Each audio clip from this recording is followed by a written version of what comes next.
Good day, everyone. Thank you for tuning in on this episode of the CEO Mastermind Podcast YouTube channel. Today, we have someone super special, someone I'm honored to call a friend, one of the world's best in what he does in marketing and advertising, and specifically on the Meta platform as well. And Nicolas is super successful, has an incredible story on his business, but like most people, they've always had ups, downs, and sideways, just like myself. And today we'll just have a conversation about his business, what he sees in the future for sales and marketing, common mistakes people make around, getting their strategy wrong on consumer, setting up the wrong brand, how to too complicated funnels, the whole nine yards. So I'll let this speak for itself. I'll put anything that Nicolas refers to in the show notes so you can look him up. Highly encouraged to follow his Instagram. It's awesome. He trips all kinds. We could spend probably about 40 hours straight just talking about all the nugget bombs that he dropped just on his Instagram alone. So this is just a little teaser, the tip of the iceberg. So thank you for dialing in today.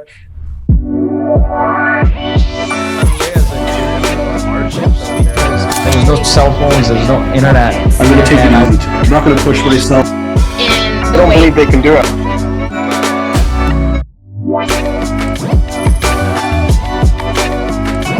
Nicolas, welcome.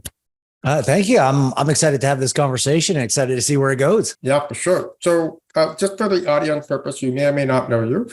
Can you give a little bit of background of, sort of high level the last 10 years? You started in Toronto and then you got into the advertising, you had some epiphanies along the way. Can you just give a little synopsis of the journey? Yeah, I like to tell people that I stumbled across entrepreneurship almost by accident. It wasn't an intention of mine. I had no desire to do it. I was an only child, and as an only child to a father who, from the moment I was born, had very difficult health ailments that he had to battle with. Like, I remember watching him have his first heart attack when I was 4 years old. And then when I was 17 or 19 years old is when he had his third stroke. And that's when I lost him. But all the process in between was quite difficult. And being an only child to immigrant parents, my father who spent most of the time in the hospital, my mother who could barely speak English, put me in a situation when I was in my teens to be essentially the primary breadwinner for my family. So I didn't have a choice to figure this money thing out or the business thing out. I was strapped into a corner, put in a very tough situation. And I felt some sort of like ethical responsibility to take care of my family. I didn't have siblings to rely on. I didn't have rich grandparents or aunts or anybody who can help us out. It was really on me. So that put me onto a search to say, okay, I've got to figure this thing out because having a regular 9-to-5 job is not going to cut it for me, especially now that I have to take care of my family and everybody else. So it got me into the world of like searching for solutions on the internet. Now, sometimes that's a good thing. Sometimes that's a bad thing. It put me down a Alice in Wonderland rabbit hole of all sorts of craziness, from network marketing to filling out surveys to stuffing envelopes and everything in between. But in that process, and it took years and years and years to do, but in that process, I was introduced to this idea of direct selling or direct marketing. And then not long after, social media became a real thing on the internet. And so it was about 2007, 2008, where Facebook wasn't the conglomerate it was today. It was a little social media platform who had all these users on it, had collected all this data and released their advertising platform and saying, hey, if you like to advertise, we have all this user data. Why don't you come on our platform and start advertising? And so I started mixing my knowledge and my understanding of direct response marketing with my understanding of how social media works. I brought those two trades together. And then in that process, started advertising. Now, again, there's a lot of things that happened along the way, but that's what I call the $600 million decision, because now a decade later, we've generated over $600 million in collective sales on the Meta platform. We've done, we're some of the leaders in the space. We're some of the first movers on the space. Now we get this really unique opportunity to work with some great businesses. Again, and where I think our focus is understanding the difference between just marketing and direct response marketing, and then making that work on a social media platform that doesn't traditionally allow you to easily sell stuff on the internet. So you bring those two things together, and now we have a very unique opportunity, a very unique business. Yeah, that's fantastic. And I did forgot in my opening to mention the $600 million to sale generated. Not a big number, but it also means that you test a lot. Like, I think that's one of the things that I think a lot of times people do is they try one ad and then doesn't work and then they give up.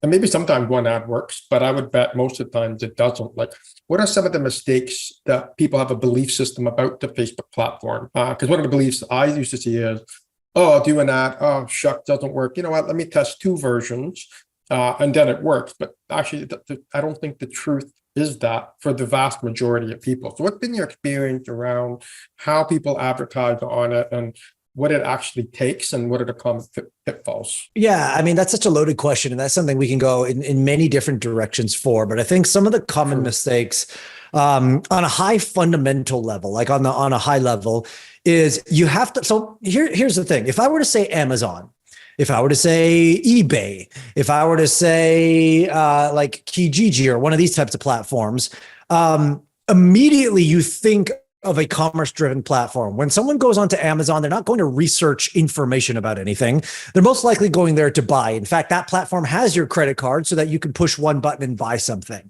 Same thing with eBay and same thing with some of these other e-commerce driven platforms. Like, the reality is those platforms are designed to be commerce driven. And so it is very normal, ethical, proper, and even expected that when you go on that platform, you are most likely going to buy something and you are most likely going to transact. There's going to be a transaction that happens. So it's a natural marketplace. Yeah. Absolutely. It's a commerce-driven platform. And the problem, one of the myths I see, particularly on a social platform, is ignorant business owners take that same mindset and they bring it onto a social platform. But you got to realize that Meta, that TikTok, that Snapchat, that YouTube, that all these things that are considered social platforms, in the very core of what they are, were never designed for someone to come on and say, hey, buy my shit. Like, it's not commerce driven that way. And so the example I like to use with that is, imagine we're having a backyard barbecue, right? Where it's just your close friends, your family members, it's the holidays, you're in the backyard having this barbecue. And as you're doing this, you're catching up on some old gossip and you're eating the burgers and hot dogs and whatever else you eat at a barbecue. And all of a sudden, an absolute stranger walks in through your backyard door, picks up some food off of your grill, comes into your little circle and starts talking. Now, as if that weren't bad enough, now they open up their bag and they take out a vacuum cleaner and they start selling everybody in that circle. Now, what would you do? Now, depending on what state I asked that question in, it could be anything from our good fellow Canadians who are like, simply politely ask them to leave, to, if you're down in Texas, take out your shotgun and shoot them in the head. But the idea is, it's not the time nor the place to have this happen. The person was not invited, not to even mention that nobody in this group wants a vacuum cleaner at the time. Right? So you take all those considerations and, of course, why we would be hostile to someone who comes into our backyard and does that. Now, you just got to remember, that's exactly what our Meta newsfeed is. When we're on Instagram or Meta, we're there to catch up with friends, to see what's going on, to see how our grandkids are doing, or our friends, or whatever. We're not there to get advertised to. And so when an advertiser comes hard, guns blazing, like just walked into the backyard and says, buy my stuff, buy my stuff, buy my stuff, in theory, Meta's algorithm is smart, should be smart enough to know only place relevant ads in front of relevant people, but it's not that smart just yet. So all of a sudden, you have these advertisers trying to sell a bunch of stuff to people who never asked for it, and they're wondering why the ads don't work. It's because you're bringing a commercial intent to a social platform. And that's the first indication that everybody needs to realize when they're marketing on Meta. And one of the biggest, pitfalls that people do is they think it's the same as a billboard, or the same as a TV commercial, the same as whatever, when it really isn't. So the first mindset shift that most people have to make is be native to the platform, understand what the platform is. And the fundamental basic premise that people should walk onto the Meta platform is how can I provide value in advance of asking for a transaction? If you make that your golden rule number one of how do I provide value in advance of asking for some sort of a transactional experience, that's the best place you should be thinking about marketing when you do on Meta. Now, yes, there's other things that we talked about, just like you said, where, hey, again, I think it's this generation of marketers are so, and I don't know what kind of language I'm allowed to use on this podcast, so I'll try and keep it clean as possible. It is absolutely insane to me on how friggin' lazy business owners really are. right? Because if you rewound 20 years and you said, what was your marketing campaigns like 20 years ago? People would talk about handwriting letters or handwriting advertisements, licking a stamp on an envelope and physically going to a mailbox and shipping those out to people as a form of advertising. Like, and if you ever wanted to do radio or TV, it would cost you a fortune to be able to do this. And then all of a sudden, social platforms come along, and now it's really easy to market and advertise. It takes very little money to do so. And then people are like, have this weird thing in their mind where if I'll just put out one ad, it better work. Otherwise, the platform's broken. It's absolutely ridiculous. Like, it's just the effects of lazy modern entrepreneurship. And so the reality is, if you want to market on the platform, like to your point, treat it like you're mastering any skill on the planet. Like, nobody expects to wake up one morning and all of a sudden be an F1 driver, if you like driving cars, or to be a master Zen Buddhist monk just because you meditated for 20 minutes on one. Like, in every other work.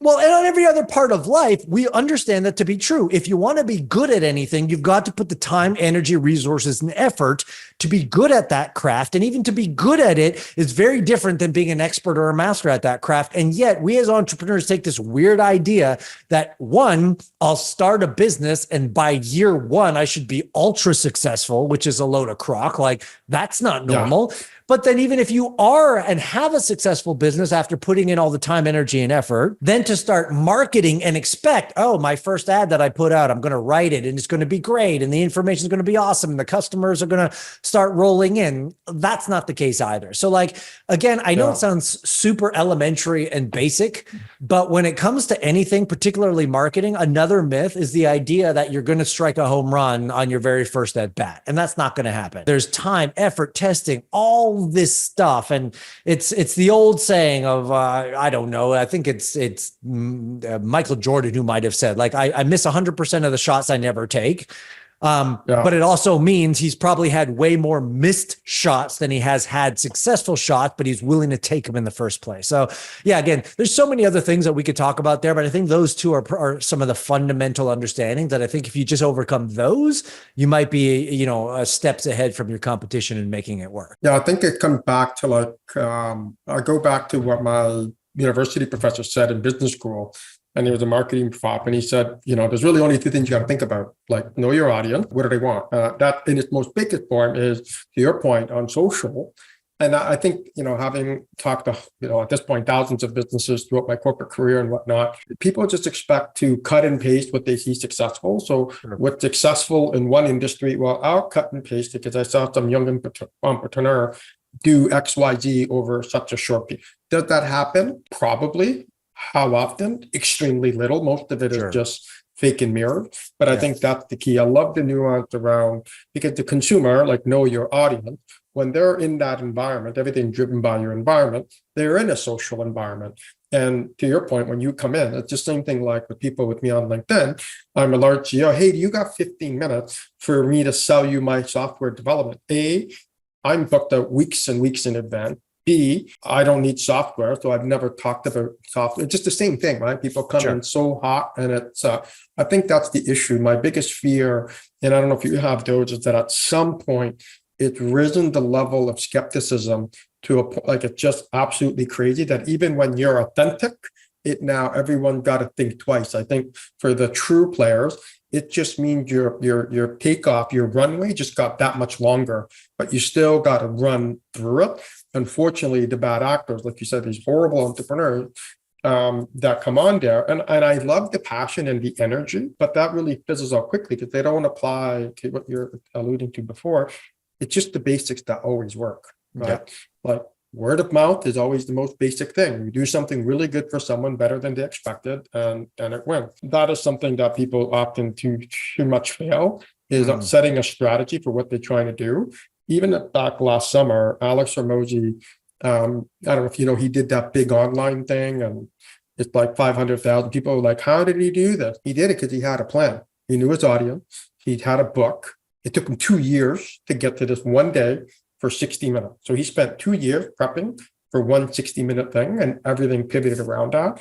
And I think he knew his audience and he knew what worked by channel and demonstrate. I thought it was a brilliant masterclass on how to do things properly. In your experience, one of the things that I find, particularly from, we always talk about strategy, operations, and people type stuff. From an operational or a cadence perspective, a lot of times I see a lot of people out there peddling, I'll give you my 27-step nurture sequence or I'll sign up for stuff. Now I stop slowing down and I get like 17 emails a day. I'm like, it's just so overwhelming that I can't see. And even I would call myself a professional business person, I got way more than 10,000 hours under my belt doing this.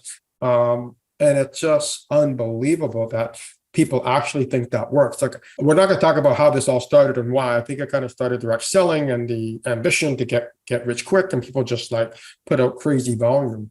But as it relates to the multi-step, the funnels, because this works, that works. But at the end of the day, I think one of the basic rules is simplicity always works.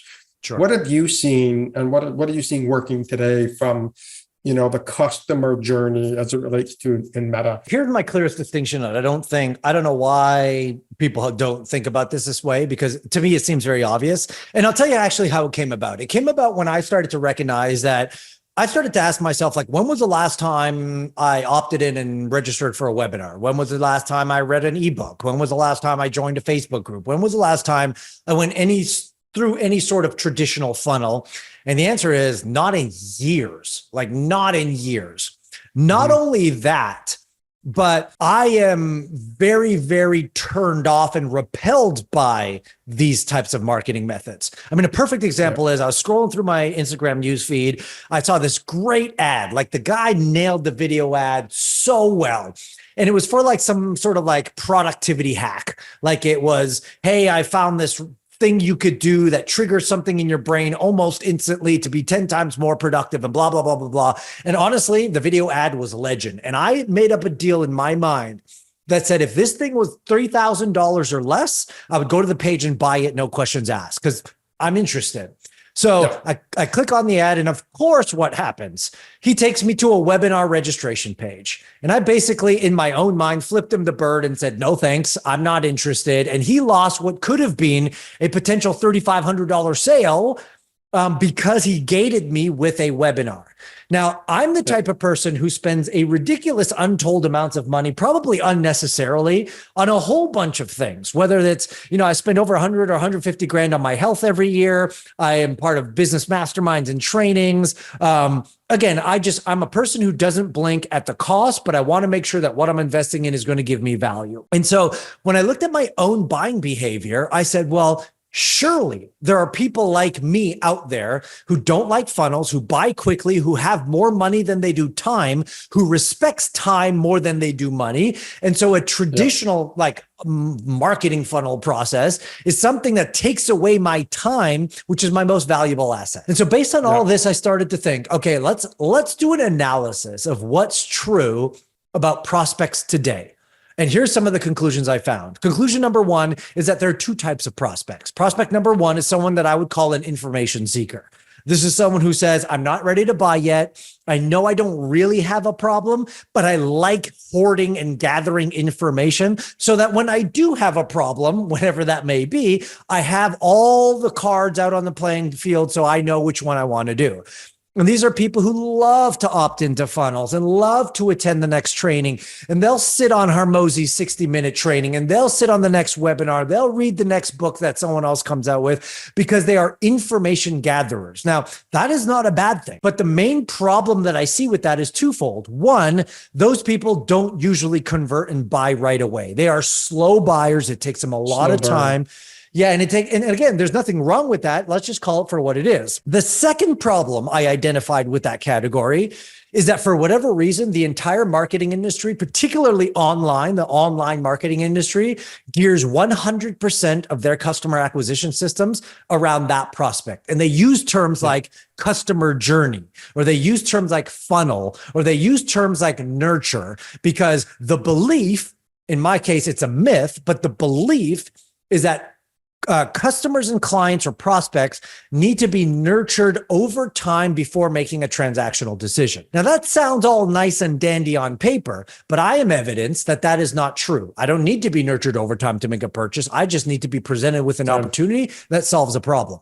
So anyways, that is the information seeker. And for those, yes, absolutely, a slow, long, traditional marketing process is needed for them, because they're the ones who are going to opt in and be nurtured and go read the 27 points and this, that, and the other. They just need it, and that's okay. But where the problem happens is when the business owner then ignores what I call the solution seeker. So we have an information seeker, and we have a solution seeker. It's when they ignore the solution seeker, the people like me. Because when they do that, now they're leaving their best prospect on the table. The person who has no price objections for their offer, the person who is not looking to waste any time. This person is not asking, how do I solve my problem? They're asking, who can I hire to solve this problem for me? They're ready to take that action. And yet, the moment you put a traditional customer journey gated marketing process in front of them, they're turning the other way. So the conclusion then is the recognition that there are, in fact, two different prospects that are out there, information seekers and solution seekers. And if you're going to be an intelligent marketer and a successful business owner when it comes to new customer, new client acquisition, you need to have a process for both of them. Now, most people already have a long drawn out process, i.e. a funnel for the information crowd. So your greatest opportunity today for growth and revenue production and profit maximization is not coming up with the next best mousetrap to saying, what's the cool little ad that I can put out, or what's a cool funnel I can create? It's understanding that there are solution seekers out there and they're being completely ignored, and they are in every single industry. And if all we do was had a process that was geared specifically to the nuance of that buyer, then everything would change. And again, there is a nuance there. The example that I like to give, or the question that I like to ask people is, would you sell and market a McLaren the same way you would a Mazda? And the answer is, of course you wouldn't, because that's a completely different buyer. However, what you notice in the marketplace from entrepreneurs is they have these processes, call them the webinars, the challenges, the lead magnets, the free book funnels, whatever, that are geared towards, these were designed to sell low ticket $97 courses, and then we're using them to sell enterprise level solutions. Like, do you see the disconnect? So as long as people can start to understand the difference there, they're going to start to see a far better return on what they're doing from an advertising standpoint. I think those spot on. That was an incredible explanation. I think what's happened is those who are in the how business, the information seeker, those are the ones that are pumping it all out there. Mm-hmm. And I look at those people, you always have to, and you said it, right? You said, who can I solve this problem, or how do I solve this problem? So if you're a customer looking who can solve this problem, that is the solution seeker, because it's I've got this problem. Even yourself, you'll quickly check someone out, and we'll know whether you feel good or not, that this is legit, just a quick online presence. You can make a high ticket purchase, quote unquote, as they call it, within minutes, because you have the belief and you said, okay, I believe this person can help me, versus the how. It's funny, someone the other day tried to sell me the 27 sequence ninja nurture sequence to convert cold to hot cash, high ticket buyers in like 30 days. It was like something like that. And I was like, whoa, I'm a high ticket buyer for many things, and I don't want to be browbeat to that. And I think to your point, there's too many people in the info and the how world. And to your point, there's a place and time for that, but they don't have, actually funny, because I was actually looking at another sales agency a few weeks ago, and I had to go through a step of, okay, I have to book a discovery call. After discovery call, they told me all this stuff. I'm like, okay, the next 6 weeks, I can't do this. I have no time.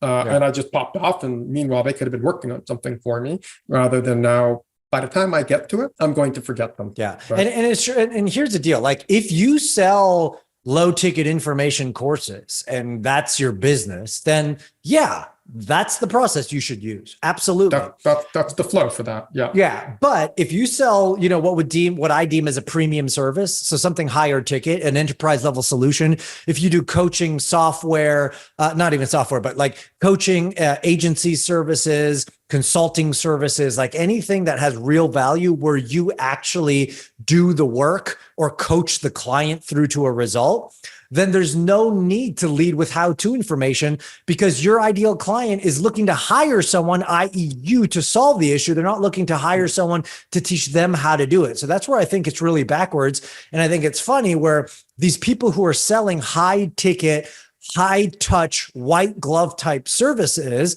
are the ones that are trying to lead with how-to information, hoping that a how-to buyer is going to convert into a high ticket solution buyer. Now, granted, do some of them do that? Absolutely. Some of them do. But like, why are we wasting so much time, effort, and energy around the wrong prospect when we should be going after the person who says, I want to hire you. I don't want to learn from you. I want to hire you. And that's a very clear distinction. Yeah, you're right. It is the exact mistake I see people make, and they mix them.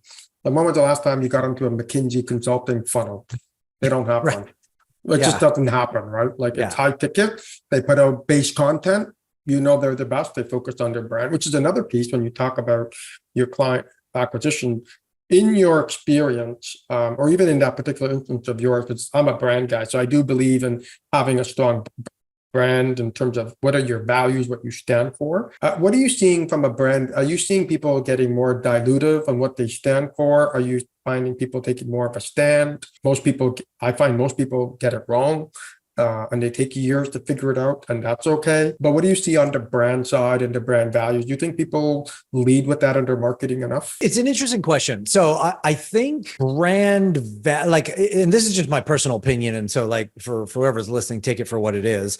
I think brand values plays a secondary role, but still plays an important role. Back in the day when people like Tom Shoes came out and were like, hey, for every pair of shoes you buy, we donate one to someone in need, right? There was a play back then to lead with value. Simon Sinek wrote this great talk a long time ago that says, start with why, because and his basic premise is people don't buy what you do or how you do it. They buy why you do it. Why you do it. Yeah, there's certain truth to that, but there's also certain misnomer to that. And what I mean by that is, like, if Ferrari came out and all of a sudden said, hey, for every car you buy from us, we will donate a car to an underprivileged youth, do you think their sales would go up? I don't think so. Because Ferrari buyers don't give a damn about anybody but themselves. And I'll say that. I drive an $800,000 McLaren. I'm true with that as well. So if McLaren said the same thing and said, hey, we're going to plant a tree for every tree you buy, that's not going to sway my decision as to whether or not I buy the car. So what I say is people don't buy what you do, how you do it, or even why you do it. They buy why they want it or what's important to them as the prospect. And so here's why I say brand values kind of fit secondary in the process, because most people lead with their brand values and say, we stand for this and we stand for that, in hopes that that's going to persuade or get someone to say, well, I like them, I want to work with them. When the reality is, you talk about brand values, not because you're looking to persuade anybody, but you're looking to actually get people who resonate on the same wavelength as you. And so simple things like, the cars you put in the background of your videos, or what you talk about, or what's important to you. Are you a family person or not? All these things, I think people try to use those as marketing gimmicks. Like, I need to talk more about my family because then people will like me. When in reality is, hey, when you put forth what you stand for, all you're doing is actually telling people that, hey, these are the types of people I like to work with, and these are the people I don't like to work with. And it auto self-selects, because people are like, well, I don't like people like that. Then cool. They're going to repel. The other people are going to come towards you, and they're going to go like that. So I do think that in some circles, people are not talking enough about their brand values. In other circles, people are talking too much about it, thinking that it's some sort of a marketing play. And the reality is, it should be a secondary thought to the either overall play for advertising, but it should be a thought that is given some attention, because obviously there are considerations that need to be made there. Yeah, I totally agree with that. Because I look at it, that's been my observation too. And what I find is that values, I agree with you, are totally important, but they're still about me. And that whole me thing should be more about a reason to believe. So why should I believe you? Or why should I engage with you? And that's where you said, to your point, we want to do business together, yes or no, versus what people are buying as a transformation, or, they have a problem. Having been in sustainable businesses, everyone in every focus group will tell you that they'll pay more for a sustainable solution or a social solution. But when we look at the data, it's not true. Of course. If Yeah. they're looking In for a focus cleaning, group. everyone Yeah. forgets in a focus Yeah, group, they'll yeah. pay 30% Yeah. more. Like I launched Greenworks, for example, in North America when I worked at Clorox. In focus group, people would say that they would pay 30, 40% more. Yeah. But in reality, they pay 10% more because what was most important to them was the efficacy. So they're willing to pay a small premium to still get the performance in a more sustainable way, but it still needs to work. So they still Yeah. need that transformation, whether it's Yeah. a fitness transformation, a business transformation, or a cleaner house without chemicals. They still want it to be clean. It's just how do they choose to get there, right? And I think that the final decision or the affirmation of the decision is, I have this problem. Who's going to solve it for me? And there's many people who can solve it for me. And then I think the values comes in your filtering of, do I like this person? Yes or no, based on their values, right? So, so anyway, okay. So that totally makes sense. What do you think are obviously right now there's a lot of talk about AI, and I think AI is great to an extent. I think it's like a tool personally. So if you give me a $10,000 hammer, it's going to be fun.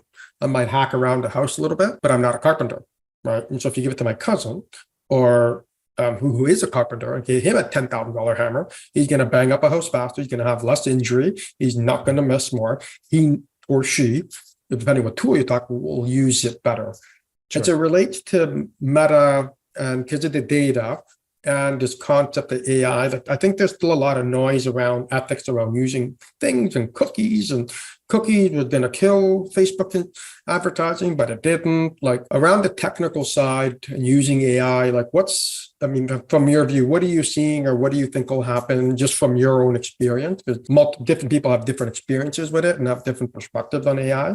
I think AI in combination with experience and expertise, that combo is what's going to lead to what's going to win in the future. Because the age of the expert, as far as I'm concerned, is gone. If you're an expert, that's nice, but it's gone. I got ChatGPT. It's free. I can find out everything better than anybody human alive on almost any topic. So I think it's that experience and authentic person, but that's a different topic. But on what's going on with Meta and AI, is it being used very much? I'm not too familiar with it myself. Well, I think the key is just to understand that Meta is in fact an AI platform, right? It's called Meta now, right? For a very specific reason. It's a tech platform. Yeah. Yeah. So it is a tech platform, and particularly, like everything on the platform is driven by AI, and so we just have to realize that. Like when you're searching through your news feed, it's AI that's analyzing your search behavior and then distributing other type things back into your news feed, right? Because if you have 5,000 friends on Facebook, obviously you don't see anything from 4,000 and 500 of them, and you might see a handful of things from 500 of them. And that's because, again, the platform is constantly analyzing what it is that you're doing and how it's working and all that. So in the core, AI is driving that platform to give us a user experience. From an advertising standpoint, same sort of thing. AI is analyzing the user behavior of how you input things, how people are scrolling, what's of interest to them. And again, in a perfect world, Facebook's Meta platform in terms of advertising was designed to only show you ads that you are interested in. So that when you have a user experience, you'd almost be like, oh, amazing. That's exactly what I was thinking. Now, of course, AI is not smart enough just yet to actually know what you're thinking. And so if you accidentally scrolled on a clothing site that you're looking for a pair of shoes, now Facebook's going to serve up 1,000,001 shoes to you in the advertising platform because it doesn't quite understand or know who you are. So there's that. But I think AI as a tool for a business owner is just like you said, it's nothing more than a tool. And for me, it's based on efficiency.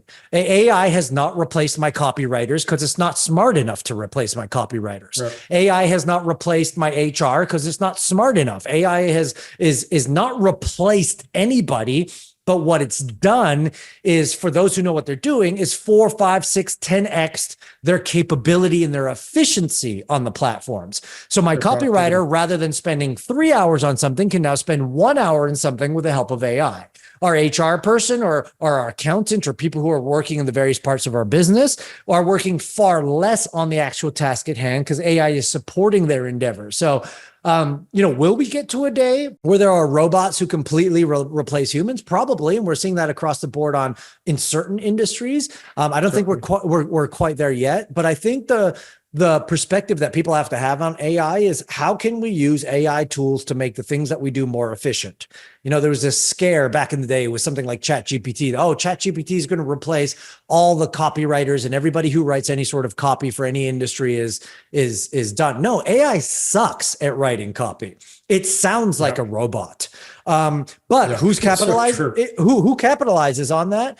Copywriters who understand copywriting and now can just be more efficient at their job. So the same is true across the board. We use AI in almost everything we possibly can, but from the basic premise that it's an efficiency tool to help make our jobs a little bit faster. No different than the iPhone, no different than email, no different than all the other tools that came out over the last 50 years to make things a little bit easier. AI is currently one of those tools until, again, they've put artificial intelligence into like robots that look like humans and those humans start doing things on their own. Yeah, that's a different story. But for now, that's we're not there yet. We're not there yet. Hopefully not. And I think it's just interesting because to your point, Meta, the whole concept, actually the birth of AI, I think the concept of AI was actually born in the late 1950s. Most people don't know that. And it's just been in the background in the military for years and years. And Meta was born on what they call machine learning, which is a form of AI. And then I start getting a little bit technical. We're not going to do that. But it's just interesting that deep computer capabilities and process to ideate and to accelerate your productivity. Now that it's at everyone's fingertips. So I think there's a great opportunity, to your point. If you think about what the GDP is, your gross domestic product of any country, one of the greatest drivers of quality of life is productivity. Right, sure. Right, not just absolute sales. So I think if done right, and to your point, you hit it a nail on it. You use it everywhere to get efficiency from a base. And that's how you build a great business from the ground up, is you take available tools. Before, you could have got an AI or a machine learning machine 5 years ago, even 10 years ago when you started it, you would have bankrupted. Like it just was not accessible to anybody that wasn't even a Fortune 500. And so it's just really interesting now to see the acceleration of it. And I think the most important thing is the human DNA hasn't changed in 200,000 years. Sure. So the human need for touch, for creativity, I think will be really difficult to replace. And so I'm of the mind that I think AI and tech is here to stay, but I think they'll be like a dog, they'll be man's best friend when he or she is on the computer kind of thing. And I think that's what the future looks like. But then again, who knows? But I'm very optimistic about it. I'm super excited when you can start seeing productivities and even for like analysis of data and whatever. Exactly. The use cases are limited. Well, this was an amazing podcast. Thank you for sharing your knowledge. I really appreciate your time, your Instagram, and everything you do for your community and your clients. It's incredible. And I'm glad to be surrounded by you. And so thank you for everything. I appreciate you being here. Any last words for the audience, Nick, where they can find you? Well, yeah, fortunately, I'm the only Nicolas Kushmich on the planet. So if you know how to spell my name, Kusmich, you can find me on any channel, on any platform. You can just do a Google search there. If you'd like to get our newsletter, which goes out free every Thursday, nicholaskushmich.co is a great way. You get a free copy of my book and you get to join the newsletter, and we get to send you some great information about the latest and greatest in marketing right now. So that's a great resource that people can benefit from. Awesome. I'll put that in the show notes. Once again, thank you for your time. Enjoy the rest of your sunny day. Appreciate it. Thanks, brother.